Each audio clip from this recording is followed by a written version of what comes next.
Hello and welcome to this episode of In Session from Bennington to Montpelier. I am your host, Jack Rossiter-Munley, and this is just a little addendum to the episode, a little intro just because the episode was recorded on Saturday morning and it will be coming out to you this evening, and some news has transpired in the interim, and it relates to two of our guests on the show, Senators Seth Bongartz and Rob Plunkett. Since the show was recorded, Michael Drescher, one of the two nominees from Governor Scott to the Vermont Supreme Court, has been confirmed.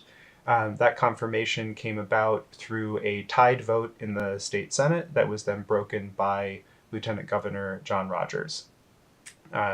In this episode, we discuss that Michael Drescher was not recommended by the Judiciary Committee of the Senate.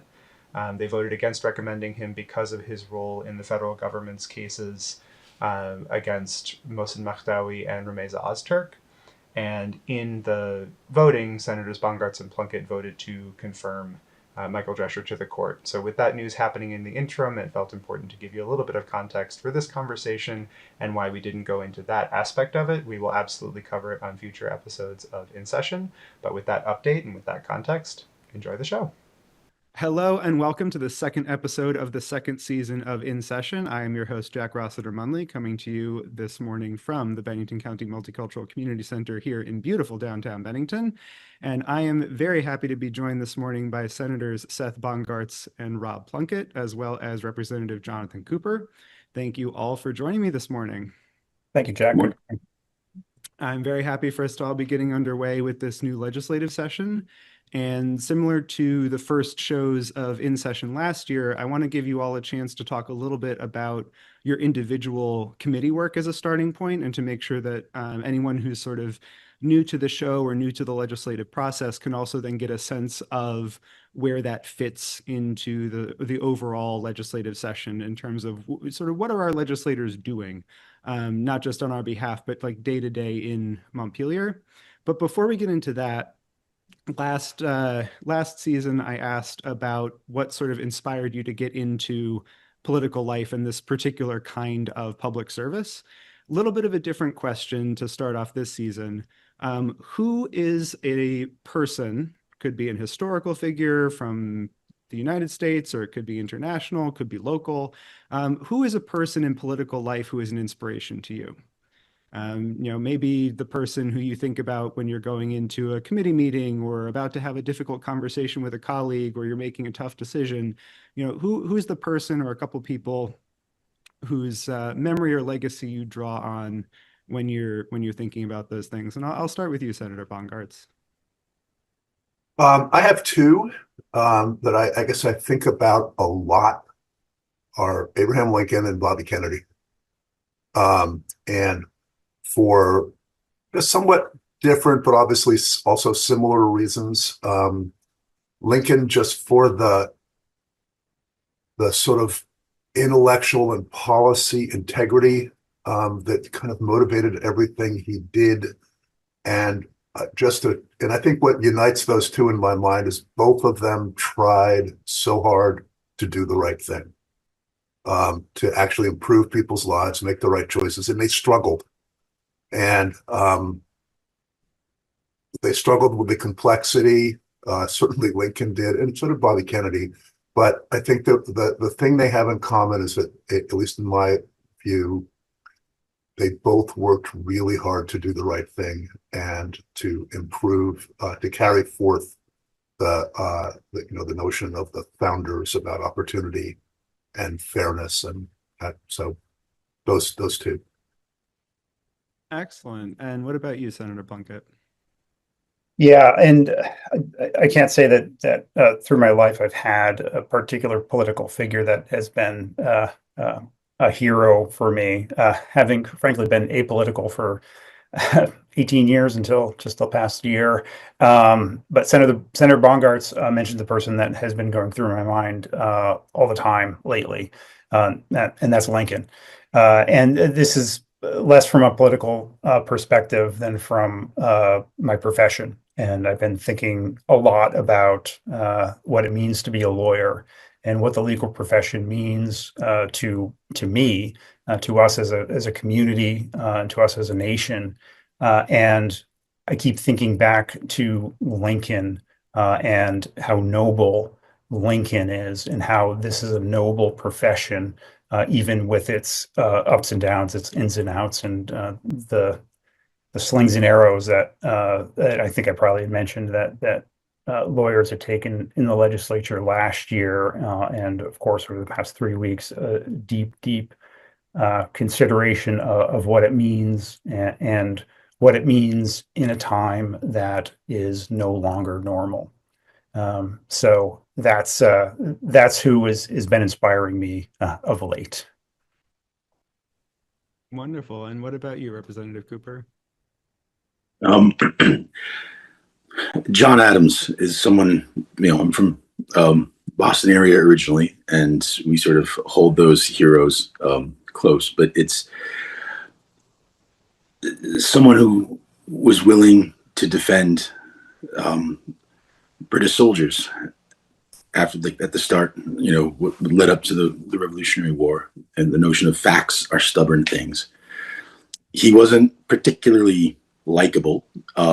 He's from Massachusetts, so characteristically, that's what happens to us. And there was something, and being a witness to history and a participant in it, which I think both Senator Plunkett and Senator Bongartz had talked about as well.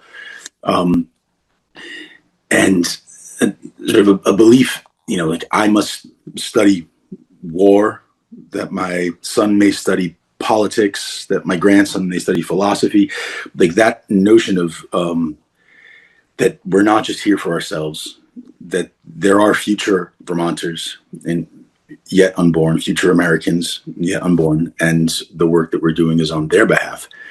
And there's something also in Adams that's meaningful to me, which is that he's going about this work at a time when people who ended up in Mount Rushmore were also doing that work.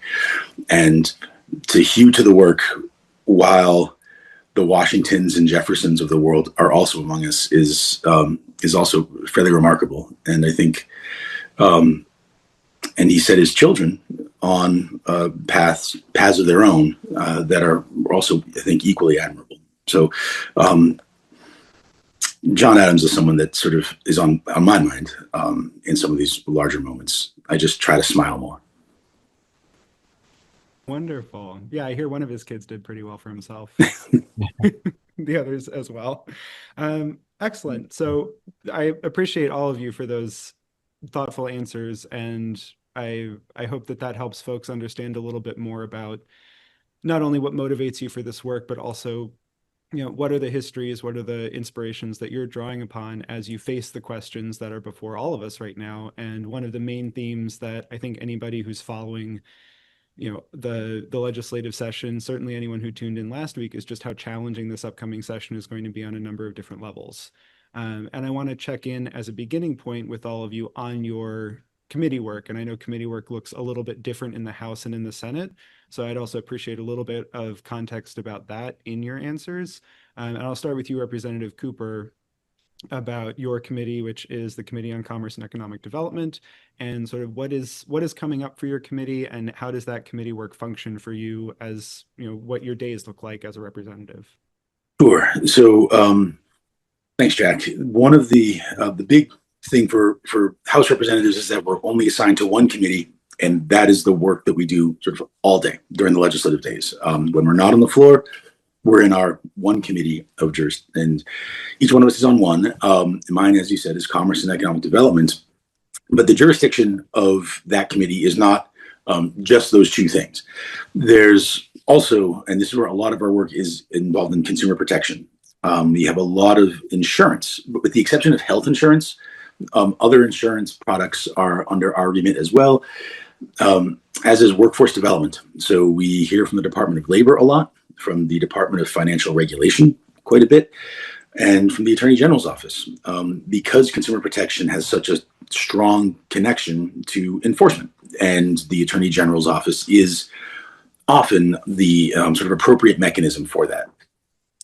Data privacy has been a major area of consumer protection for our committee for a number of years, and there's And a lot of what a committee does has to do with the interests of its chair, of its vice chair, and of some of its individual legislators who have a passion and a pursuit of something.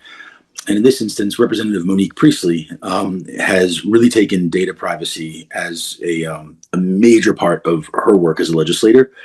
And she's, in fact, part of a national group, a co-chair of a national group of legislators addressing this, nonpartisan, all over the country, because there is no real federal regulation around our genetic data, around our iris scans, things of that nature. And it goes really far, like where our information about who we are, where we live, where we work, who is in our family, that is being bought and sold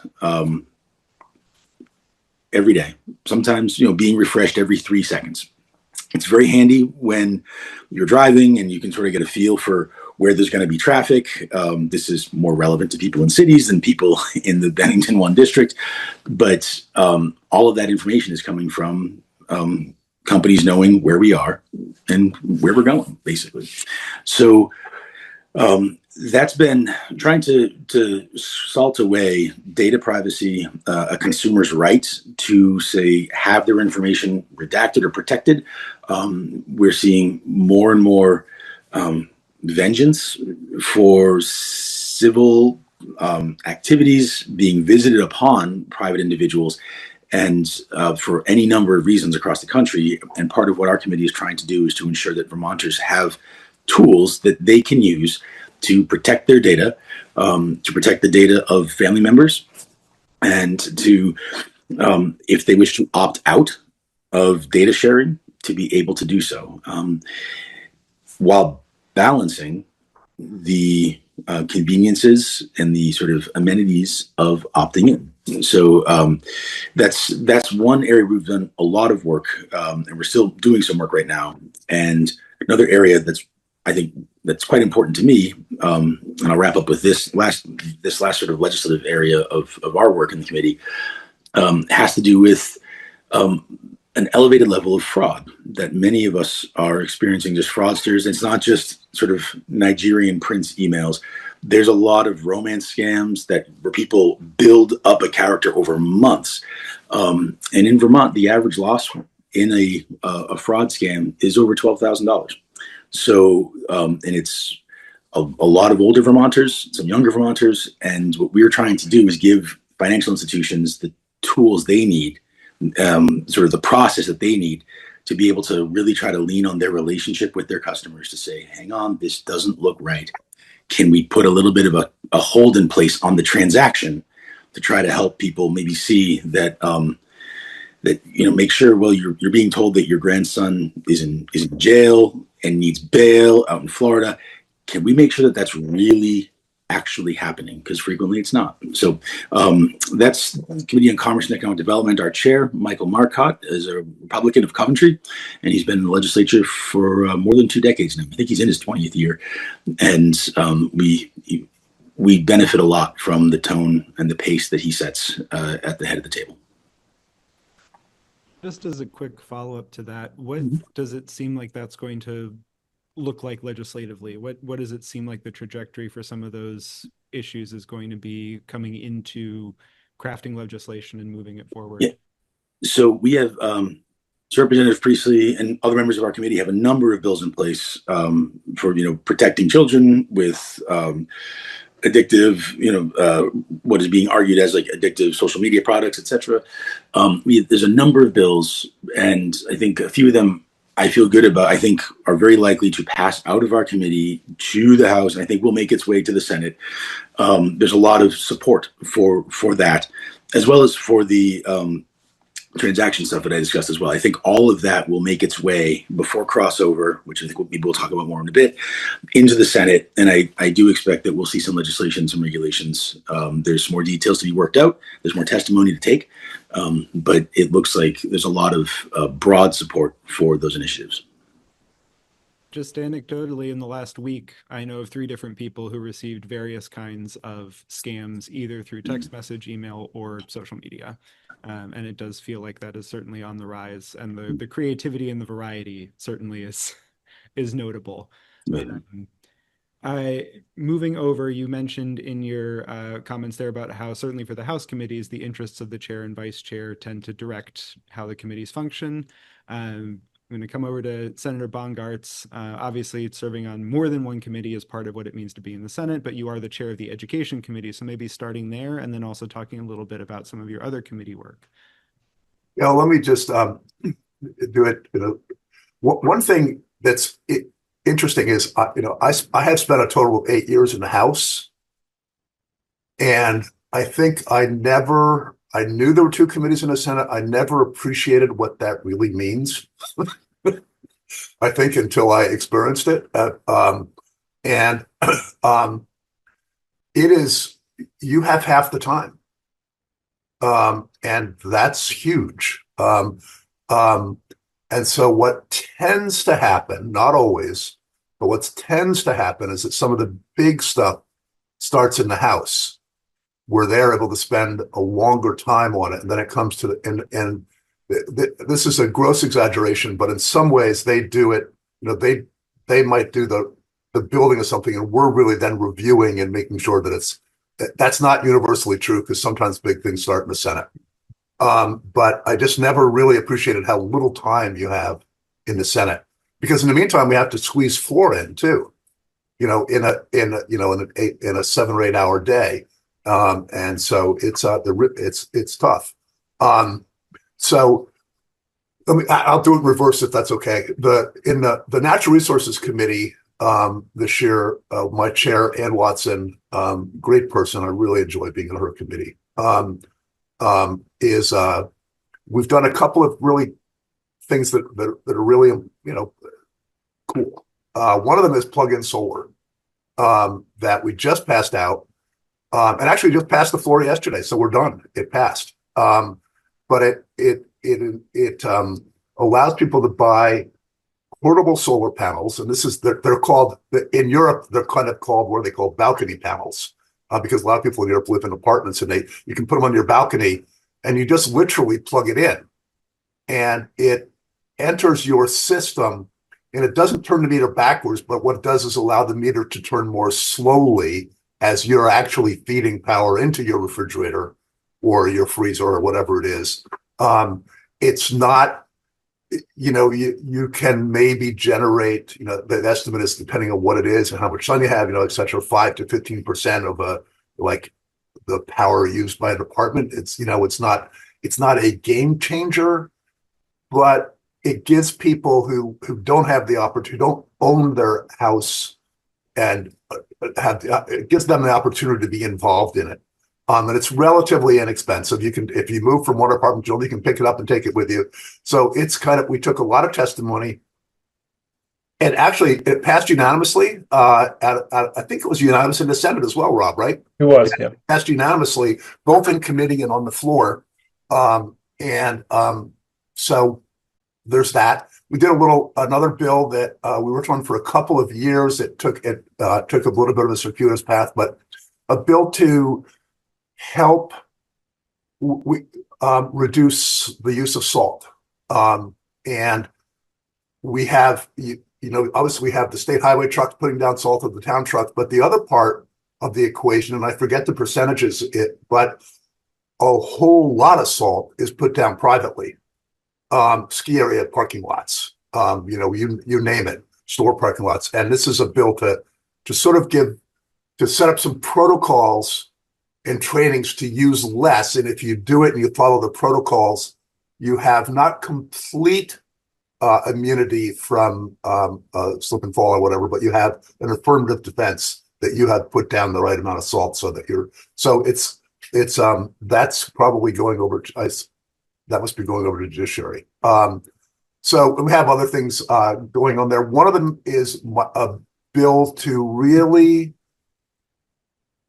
get control over, try to have Vermont be a leader in the reduction of microplastics, which is a really scary phenomenon that every one of us is living.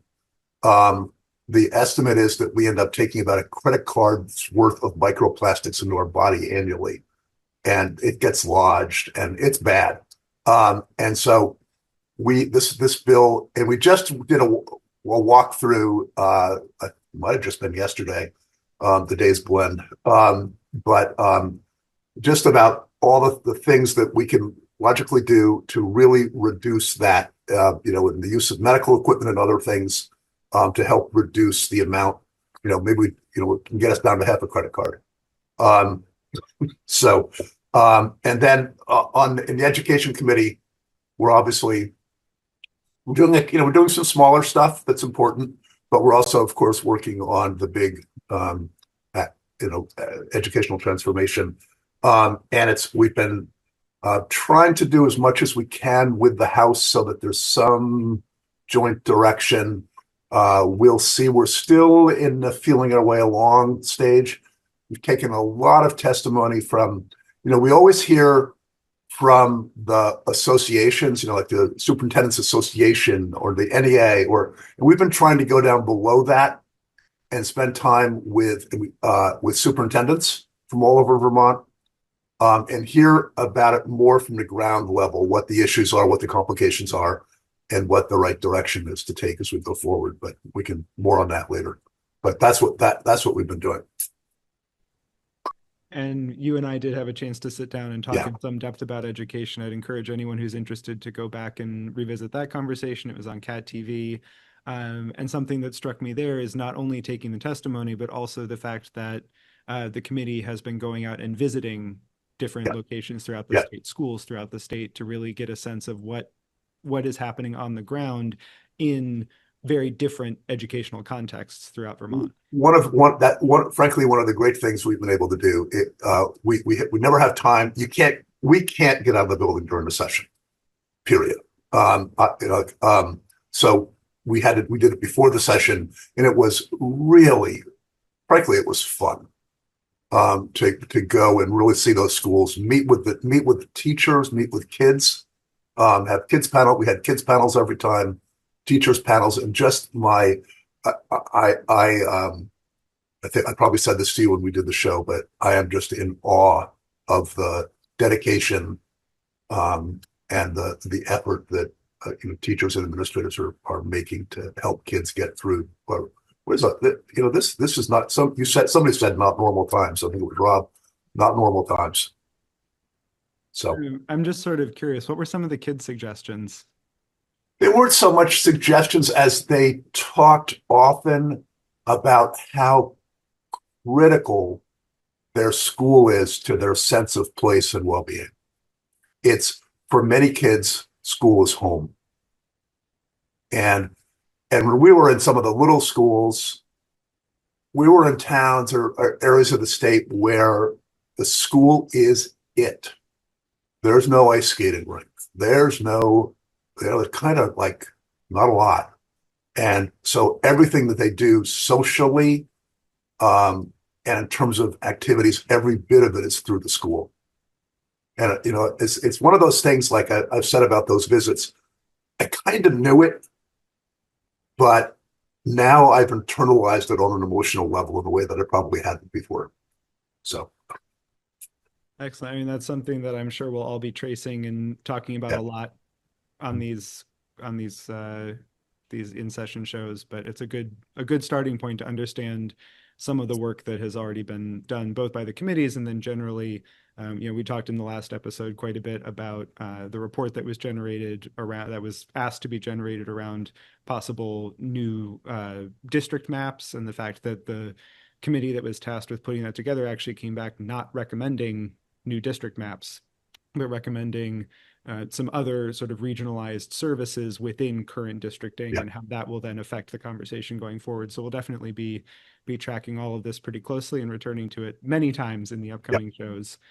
So Senator Plunkett, your two committees, maybe we'll start with the one of which you're vice chair, the Committee on Institutions. Sure. But first, just Seth mentioning that for many kids, school is home. That's deeply moving, and so I'm glad to hear that. And it's going to be a tough discussion later on. But as a typical politician, I'm going to ignore the question and I'm going to go further back into August. And I know the name of the program is In Session, but I had a lot to do off session. I'm on three off session committees, although one definitely meets during session. So the first is the legislative committee on administrative rules, which usually is fairly boring. But one thing that we did just do is essentially go through final approval of the rules regarding best management practices for neonicotinoid treated seeds. That was a very controversial bill from before my time. I've mentioned a few times this session that sometimes I wish I wasn't a lawyer because I would probably look at something a little bit differently and vote differently because the Agency of Agricultural, Food and Markets issued a rule for essentially recommendations for how to use these seeds, whereas I think the general expectation was that these would be rules that would be enforced, but the way that the statute read and the agency's interpretation did lead towards a more of a recommendation.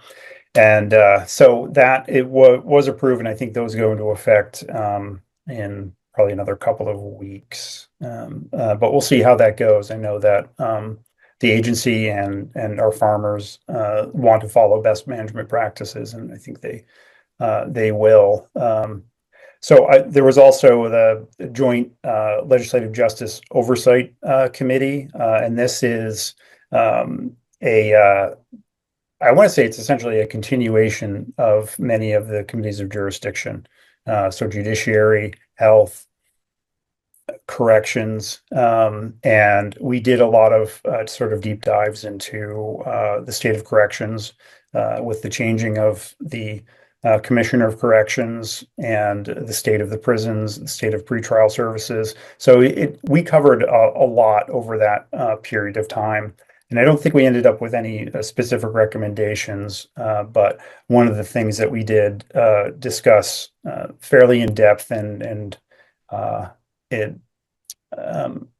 suppose interrogate was the new I'll call it this. It's a little more detailed than that, but the new corrections agreement with ICE. And what that would look like, how it would impact our prisons, and it continued obviously, but with limitations. And we got some clear understanding from the commissioner that the superintendents of the prisons, if they feel that the prisons can't take more capacity, they can refuse. And that was important for most of us on the committee, and that has happened at times. But from my standpoint, seeing so many, and we don't have a specific number, but or at least I don't have a specific number right now. But so many detainees often being funneled through Vermont to go somewhere else has been heartbreaking, and we saw a lot of that recently. So that was Joint Justice, and the other was Joint Information Technology Oversight Committee, and I was the elected chair of that, and we spent the entire time sort of interrogating where state IT systems are, where the programs are, and learning that all of this is so detailed and complicated that a off-session committee is certainly not enough for oversight. And as we'll go into my current committee, there are now 2 committees of jurisdiction during the session. And I've put this on the record, and I don't think that's enough either, given the sum $700 million that can be attributed to IT costs. And that's from I think it's a $9.4 billion budget. And so institutions is one of those. And there's House Energy and Digital Infrastructure. Jonathan has his co-counsel. We do have a surprise guest this morning, which is wonderful. Yeah. Two surprise guests. My goodness. They were barking and they wouldn't take no for an answer. I'm sorry. Yes. But regardless, my standpoint is that for technology oversight in general, specific committees of jurisdiction are required, and even having half committees or third committees isn't enough. So what are we doing in institutions, which includes corrections and information technology?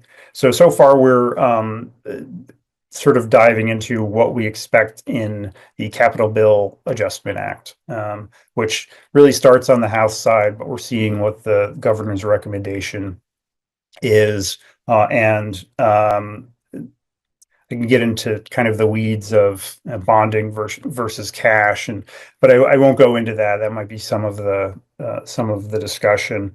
But we have not a lot. There are particular projects that aren't going to be going forward or need to go forward quicker. So we're adjusting some of the money for that. But the one aspect of that bill that's partially policy that I'm particularly interested in is that there's a part to allow for, and I can never remember her name, but the historic preservation officer, and I think there's a deeper title to that. Right now, the state can accept gifts for historic preservation. I can't solicit it, however. And what we learned last year is that for restoration of the Bennington Battle Monument, it's going to be a very high price tag. And so we're going to be looking at allowing historic preservation for the state itself to do the solicitation. And so that opens up a larger sort of resources for fundraising for that. It's a one word amendment to a statute, but I think is going to be a big one for us. Also in institutions, we're gearing up for data privacy again. What we did last year was we did pass out essentially the Connecticut model of the Data Privacy Act, and the House had that, and it's in Jonathan's committee. I don't know if you took it up at the end of last session, but I know they're hitting the ground running with it. On Wednesday morning, there's I don't want to call it a primer because I think it's going to be far more in depth, but a great long session with many experts on data privacy, giving the overview of what data privacy is. I know I'm going to be there, skipping my ag committee, but it's going to be something where the committees are going to be able to really get a lot of the meat in at once, and then have a good grounding and not that the House committee doesn't have grounding already, but it's going to be a good start to hitting that running. And we are looking at, especially with corrections, is making sure that the women's prison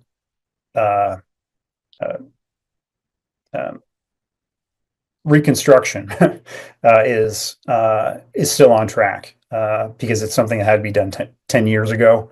And our committee is dedicated to making sure that goes forward. And we've heard a little bit about new siting, and I believe it's either this one or the youth facility where they're in negotiations for the site for a contractor, and we're keeping a close eye on that in institutions.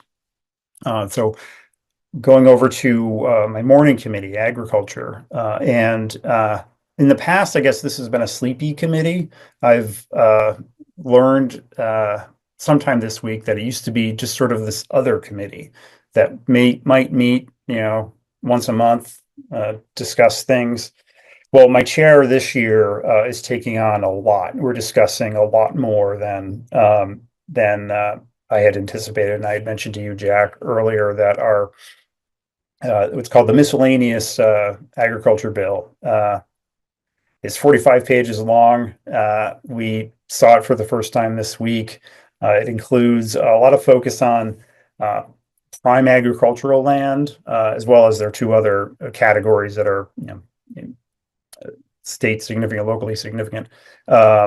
and how that relates to development and solar. So we're dipping into natural resources, we're dipping into economic development. So I know this bill is going to go through many committees.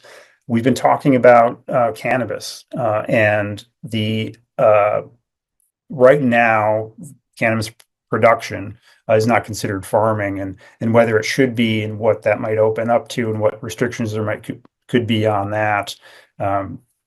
So that's something that we stayed far away from last year, but we're at least learning about it. I can't say that we're going to be doing anything legislatively about it, but looking at it from a farming agricultural perspective, and not from clearly an enforcement or economic perspective.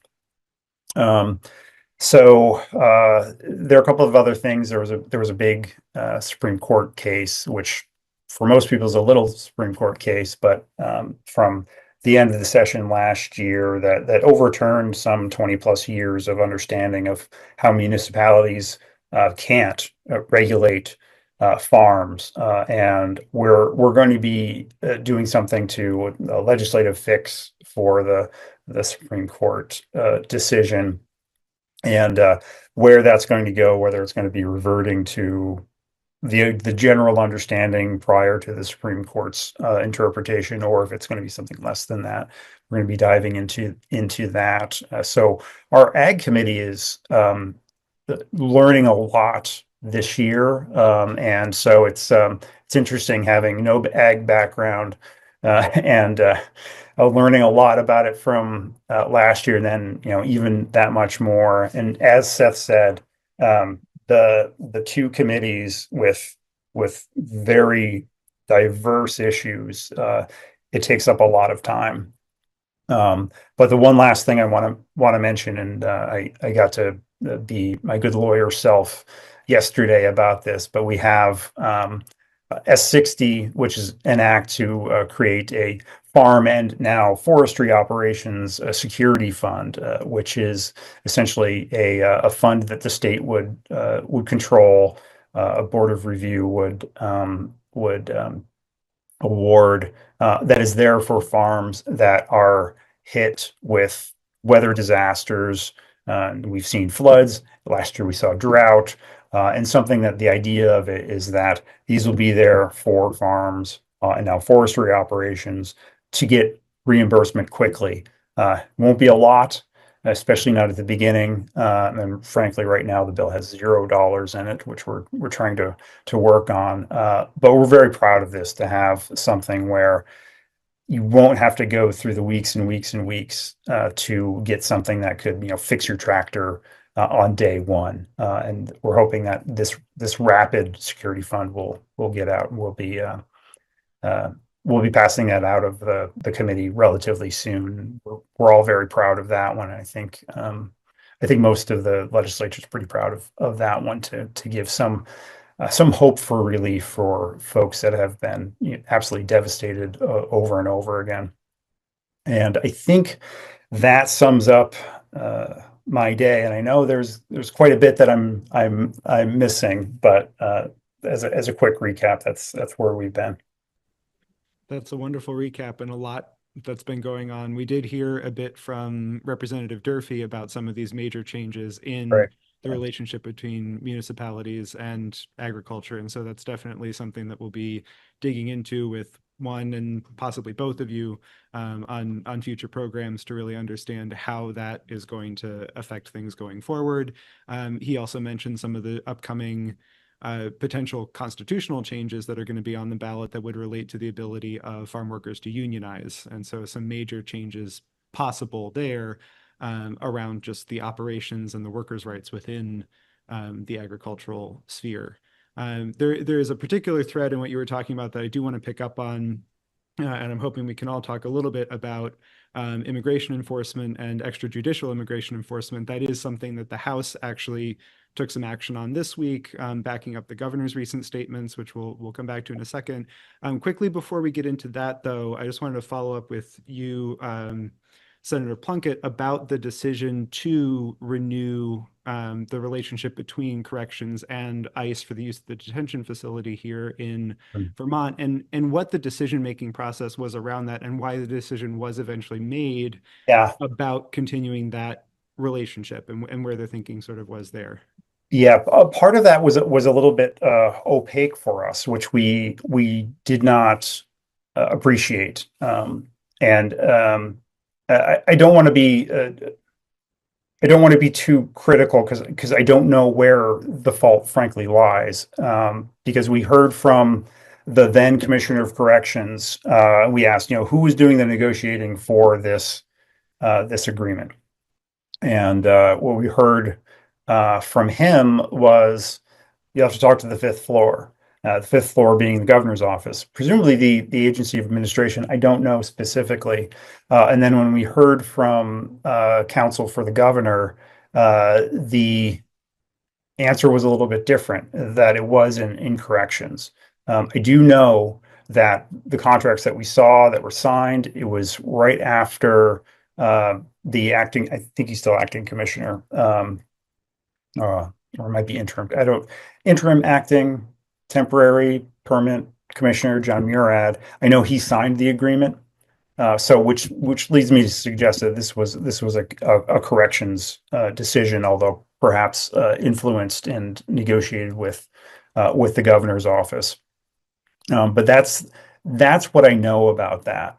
And just to be clear on that committee, we have no power to actually do anything. So we couldn't have, issued any sort of directive. We did send the governor a letter requesting certain things, and I forget all of the details. But it's the things that our DOC provides anyway. So anyone that's in our Department of Corrections, the same access to health or requirement for health care, language translation, and all of those other things, which are, I think, and from what I understand, unique to Vermont. It doesn't it doesn't help the overcrowding that everything is beyond the capacity that they're built for. So it doesn't help that, and the number of federal detainees has been higher than it has been in the past, obviously. So that's what I know about that from my memory from, I think that was August when we had discussed August or September. Excellent. I appreciate that context. I think some of the context that I'm aware of just in terms of why that relationship would be continued is also the idea that if people are held in that facility after detention, there would be a greater chance of establishing jurisdiction in Vermont for legal defenses. And so I don't know how that played into conversations, but that is certainly some of what has been out there in terms of why would Vermont continue this relationship. Yeah, and some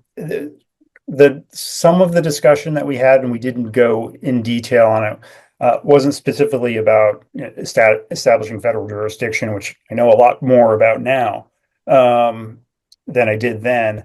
But just in terms of the folks being in Vermont and it's simply treated better. And that's something that we did discuss. And there's the weighing of that, of being part of the system, because it's a little bit less awful. And that's a tough one. And there wasn't a lot of discussion on that, but I know that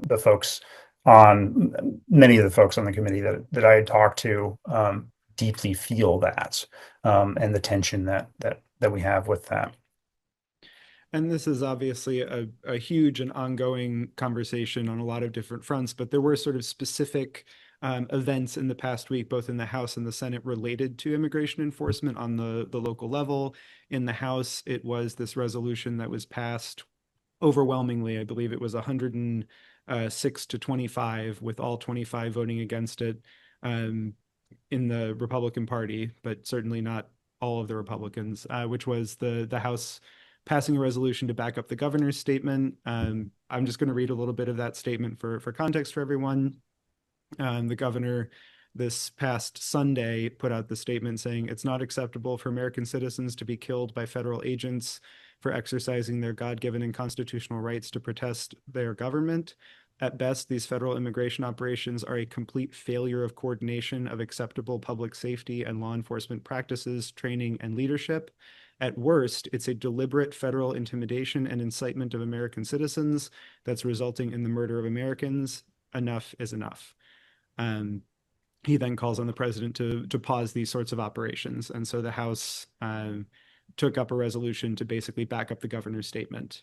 And then on the Senate side, there was the question of Governor Scott's appointments to the Vermont Supreme Court, one of whom was representing the federal government in some of the immigration cases that received national attention and that we discussed on this program last year, especially the abduction of Mohsen Makhtawi and Romeza Ozturk. And so Michael Drescher, who was nominated to the Vermont Supreme Court, actually did not come out of the committee being recommended for the Supreme Court.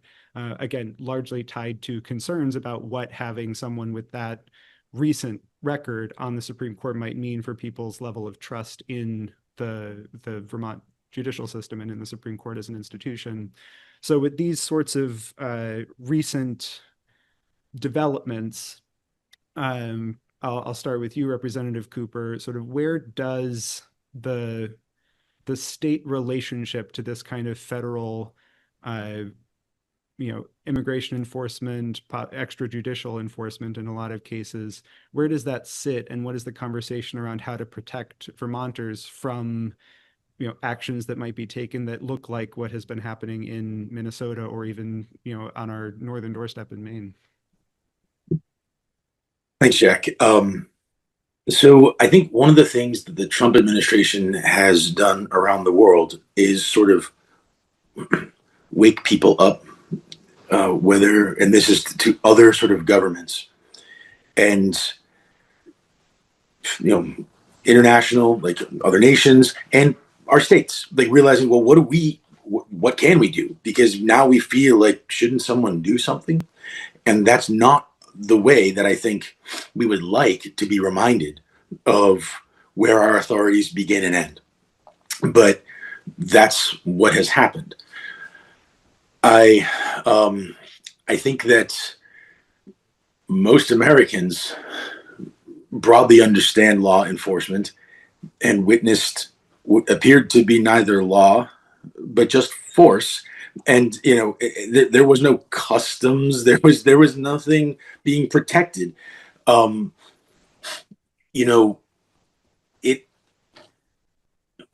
It looks like something that we didn't think we needed to look for in America, but I think that that's a reminder of maybe what it's like to coast on sort of a sense of, well, we're here, so it's fine.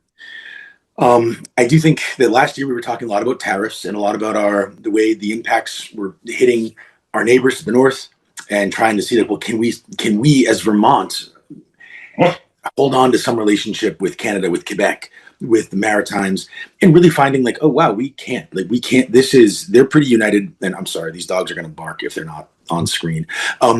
So there's some stuff that we can do, and there's some levers that we cannot pull, because we are part of a United States and a federal apparatus that is larger than any one of us, and that we all contribute to, and that we hope in turn contributes to our well-being, our safety, our prosperity. I think that there were some pretty remarkable individuals who made a point of visiting, ICE's office spaces in Wilmington or in Williston, and making their presence known. And it's also helped us see, like, well, our local law enforcement, our National Guardsmen and women, like, they're a part of this as well. And if what's sort of happening is that 50 states are sort of looking through, well, what tools do we have? We don't have zero. And I think that's really been an important lesson for all of us. And it's that sense of like, okay, what can we do safely? How can we help people stay safe while exercising those rights that Governor Scott made a point of bringing up. And I think it was I know that in the House there's a lot of conversation about, well, should we be weighing in on these things? Is this something that's within our remit? And the answer is sort of, well,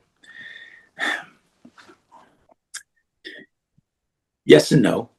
And I think that some people did not feel comfortable wading into that water, but it's also the case that we're all uncomfortable, and no one wanted to have to say that. I don't think the governor wanted to have to say that, but there's times when we feel like we're trying to provide some clarity, because there are lots and lots and lots of questions from constituents, from Vermonters, from Americans all across the country. And if we can't make sense of what's happening federally, can we check in with our senators and representatives, our select board members, locally, regionally, what have you? And that was, I think that there's differing perspectives on that, but it is the case that we can't pretend we don't see it. And that sort of forces us to, the ball was placed in our court.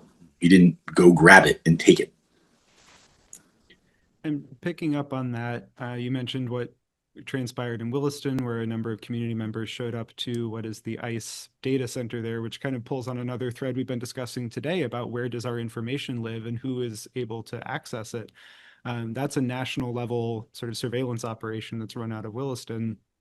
And the Williston Select Board actually took up the question of what are they able to do, and they did issue a statement about their own feelings as a town towards the presence of that kind of activity within Williston, and also sort of taking on the question of where does Williston as a town stand around what ICE is doing throughout the country. I'm going to come over to you, Senator Bongartz, to sort of pick up on both of those, which gets to the sort of theme that Representative Cooper was pulling on, which is sort of where is the line? There's the kind of administrative side that Senator Plunkett was talking about in terms of our own state contracts with groups like ICE or with other ways that we are part of a broader federal infrastructure.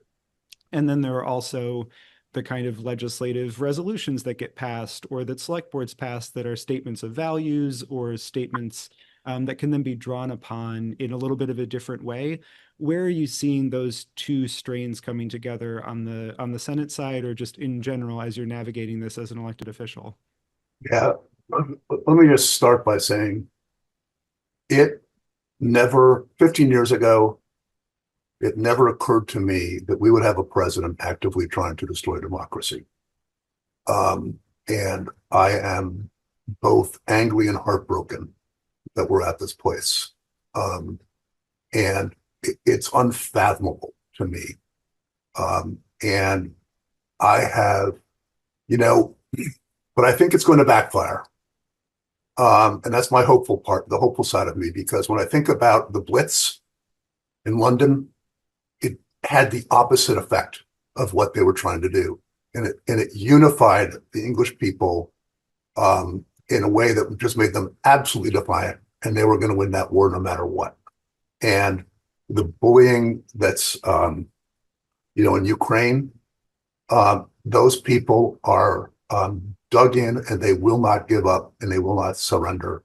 And they're heroes, just like the people in London were heroes during the Blitz. And I feel the same way right now about the people in Minneapolis, standing up, and they are not going to cave, and they're not going to be bullied. What they're doing to, and as Governor Scott said, the notion that people have a right to protest. I mean, that is so American. That is such a central, key American value. And to have those people murdered for their troubles is just beyond anything I can imagine. And so on one level, it's frustrating for our citizens and for us as legislators, because there's only so much we can do, but that little bit matters. Those resolutions matter. Standing at the bridge in Manchester and the Four Corners in Bennington with signs saying "Save Democracy," that's mine, or whatever else they say, is really, really important because it pulls us together. It gives us a chance to be together and to just let us all know we're not alone. And so when the select board passes a resolution, the legislature does the things it can do. And I really, the legislature is doing what it can do. Like, there's a couple of bills in the Senate right now that, about masking, changing the laws and what will actually stand up constitutionally is being sorted out in the Judiciary Committee. But schools as sanctuaries, just the things we can do to pull every lever we can possibly pull to protect people here as best we can is all worth doing. And it gives people a sense that we understand and we're trying. We passed a bill last year that when I just think about how awful it is that we had to do it, that set up an ability in advance for people to have advance directives for custody of their children. That's awful. So I really, I drove down last week, and Rob, I don't know if you saw the same thing. When I passed under two overpasses on the way down 89, there were people on both bridges with hanging signs down saying something. I can't remember what one of them was actually, I think, "Save Democracy." And the other was, ICE out.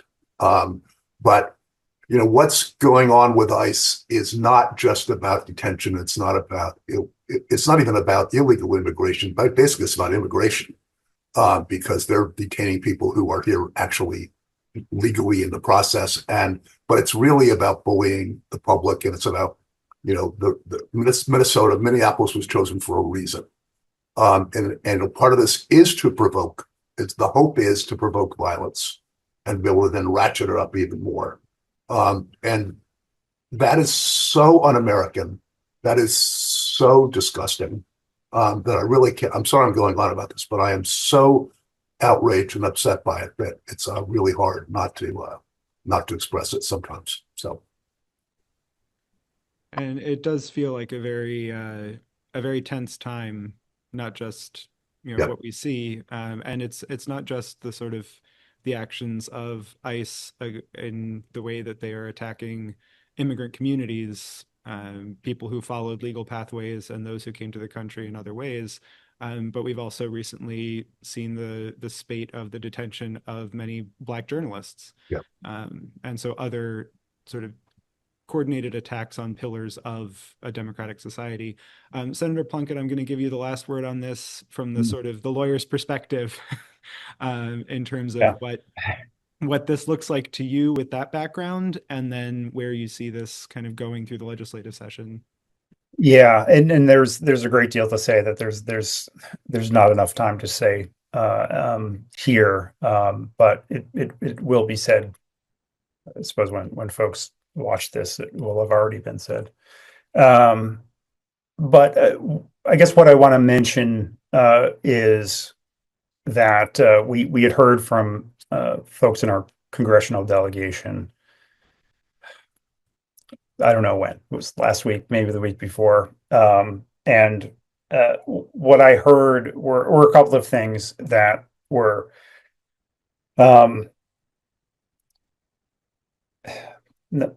I guess somewhat hopeful. The first was just sort of a recognition that we're going to get through this, that this is an abnormal time, but our nation is resilient and will out.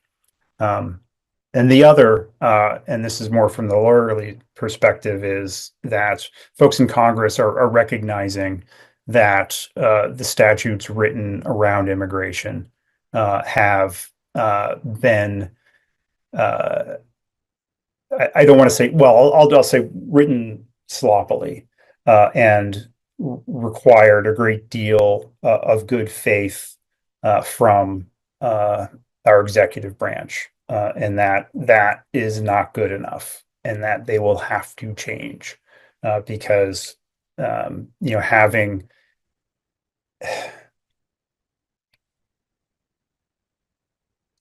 an interpretation of a statute that makes anyone believe you can arrest an American citizen without cause, arrest anyone without cause, it is too far. And as you've mentioned a couple of times, extrajudicial detentions, and that's what all of these are, with some folks making quite bad faith legal arguments. And I suppose I'll leave it at that because, like Seth, I mean, we could go on and on and on about this different time and what we need to do. But I take faith in what we've seen in Vermont, that we won't tolerate it. I suppose I'll leave it at that.